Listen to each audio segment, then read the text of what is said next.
Of course, there's been plenty of speculation going into the conclave, but what happens after it begins is anyone's guess. And for more, we turn to Frank Rocca, senior Vatican analyst for EWTN News. Frank, thank you for joining us. The Cardinals meet today and tomorrow, then enter the conclave on Wednesday. What will the schedule look like that day? Well, on that day, in the morning, they have a mass, which is a very important mass for the election of a pontiff. The dean of the College of Cardinals, Cardinal Rocca, will give a homily, and giving them guidance for what they're going to do. In 2005, we remember that homily was very important because then Cardinal Ratzinger, who was the dean of the college, gave it, and he talked about a dictatorship of relativism, and he was later elected. Many people think that that speech was very important. In this case, Cardinal Rocca is a retired cardinal. He won't be going into the conclave, so he's not making a speech that could get him elected, but he will give a speech that will give some guidance. Then in the afternoon, they'll go into the Sistine Chapel, they'll take an oath, and they'll vote. They'll have one ballot on Wednesday evening, only one. In the succeeding days, they'll have 2 in the morning, 2 in the afternoon until they get a pope. So in the past years, we've had conclaves that have lasted a relatively short time. Last time it was about 48 hours, the whole process. Some people are saying they should have a longer conclave this time. Some people want a short one. It depends on whom you're backing. Some people who are backing Cardinal Parolin, the former Secretary of State, who's one of the most well-known of the cardinals, are hoping for a short conclave because they think that could favor him. Others are hoping for a longer conclave to maybe find someone new. That's right. And, we've heard bits and pieces of what was discussed in the general congregations. Judging by the topics they are discussing, can we make any predictions about what the College of Cardinals is looking for in this next pope? Certainly a lot of opinions.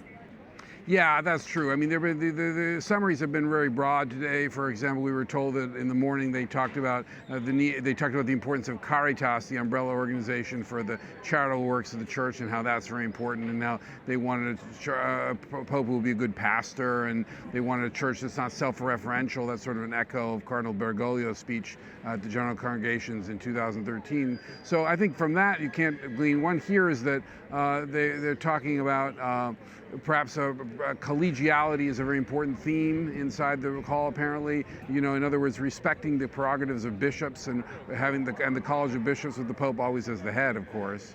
So that could be a big theme. Yes, and of course there's been a lot of focus, meantime, on Pope Francis's legacy. Do you think the college is likely to elect a pope in the same mold as Francis? Well, I think in some respects, probably an emphasis on justice, peace, defense of migrants, care for the environment. I suspect those themes will carry over, and that whoever takes over will address those themes and maybe not emphasize them quite as much as Pope Francis, but those will be important. So in that sense, I think his legacy will continue. Others are more questionable. Many people feel, and bishops and cardinals felt, that Pope Francis sometimes was too monarchical, and that as I was saying before, that maybe he should have given more space to his bishops. And so there might be someone who's seen as more of a team player, maybe someone who is more attentive to institutional norms and traditions and doesn't try to run everything himself. That's possible. We do hear that. And I have to ask you, you have been reporting from the Vatican since 2007.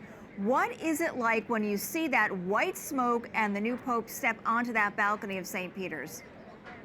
Well, it's very exciting and mixed. I remember in 2013, I thought it wasn't white. I said, no, that's not white. It's not going to. And then I said, no, it is white. So it was. And then everyone, inevitably, you get nervous, even if you're as well as prepared as you possibly could be. You still don't know what's going to happen. In that moment, when the name comes and the person walks out, and the man walks out, your hand shakes a little bit when you push the send button, even if you've got the biography ready on the person, which we hope we do.